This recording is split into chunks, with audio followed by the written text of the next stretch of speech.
The medical bay of the Eternal Convergence hummed with the sterile efficiency that defined Apex technology. General Thanivor stood before the observation window, his forearms crossed in a gesture that transcended species, frustration mixed with resignation.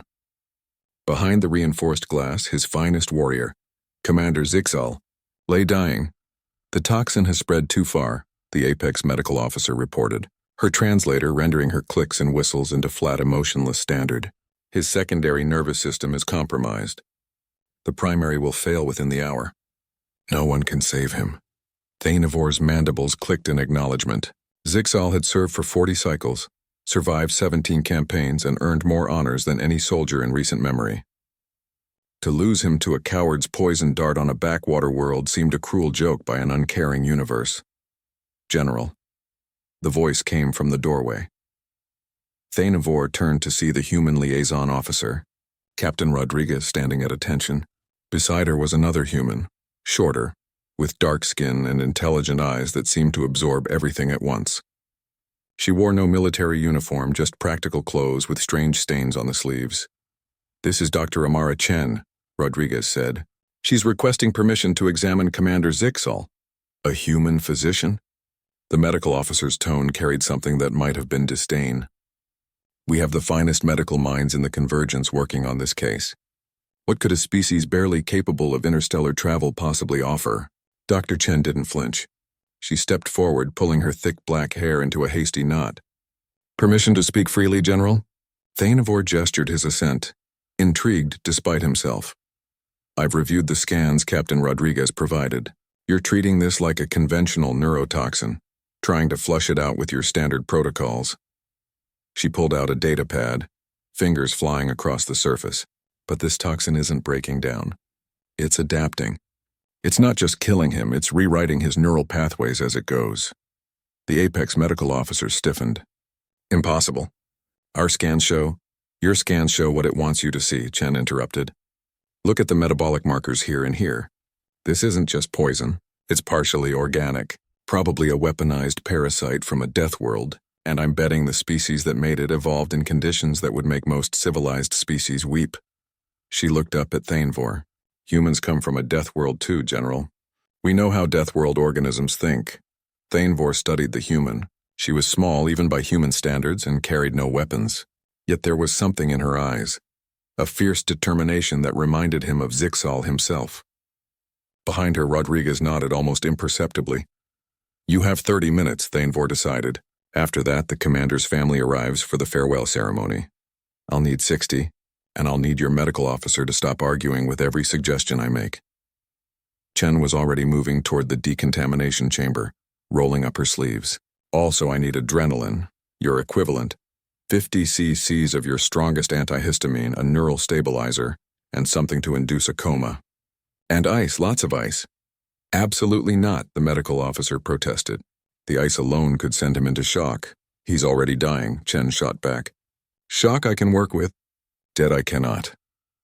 10 minutes later, Chen stood in full contamination gear beside Zixal's bed. The commander's breathing was shallow, his carapace dulled to an unhealthy gray. Through the window, Thanivor watched as the small human worked with surprising confidence. "What is she doing?" he asked Rodriguez. "Fighting fire with fire, sir. Human medicine evolved dealing with thousands of parasites, toxins, and diseases that regularly tried to kill us. We got creative." On the monitors, Zixal's vital signs began fluctuating wildly. The Apex medical staff shifted nervously, but Chen's hands remained steady.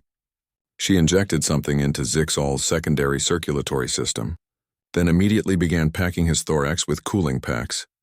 "She's deliberately dropping his core temperature," the medical officer said, horrified. "This violates every protocol." "Watch," Rodriguez said quietly. Chen's voice came through the intercom, speaking to Zixal as if he could hear her. "Okay, Commander, here's the deal. This parasite thinks it's smart because it adapts to whatever treatment we throw at it, but it evolved in a hot climate. I can tell by its metabolic rate. So we're going to make you very, very cold. Too cold for it to function properly." She injected another compound.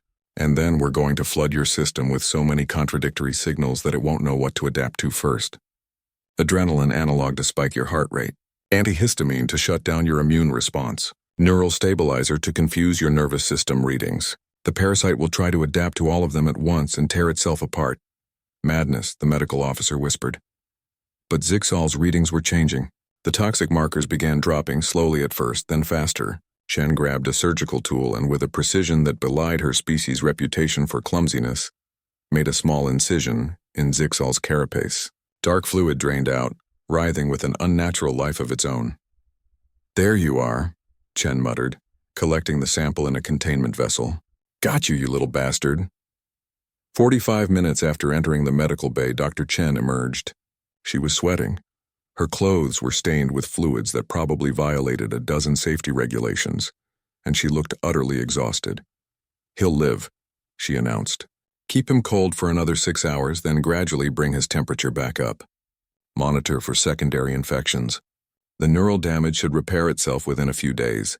His species is remarkably resilient." Thanever stared at her, then at the monitors showing Zixal's steadily improving vitals. "How?"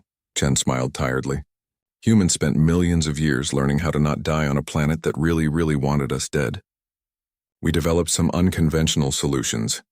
She held up the containment vessel with the parasite remains. "Also, I'm keeping this for research. Something tells me whoever made this weapon has used it before." The Apex medical officer approached, her posture different now, respectful. "I may have underestimated your species' capabilities, Dr. Chen." "Most people do," Rodriguez said with a grin. Thanever placed one hand on Chen's shoulder, a gesture of respect among his people. "The Apex Convergence owes you a debt, Doctor. Zixal is more than a soldier. He is a friend." Chen nodded, accepting the gesture. "Then I'm glad I could help your friend, General. Now, if you'll excuse me, I need about 12 hours of sleep and a very strong drink." As she walked away, Thanever turned to Rodriguez. "Your species continues to surprise us, Captain." Rodriguez watched Chen disappear down the corridor, still rolling down her sleeves. "We're good at not giving up, sir. It's kind of our thing."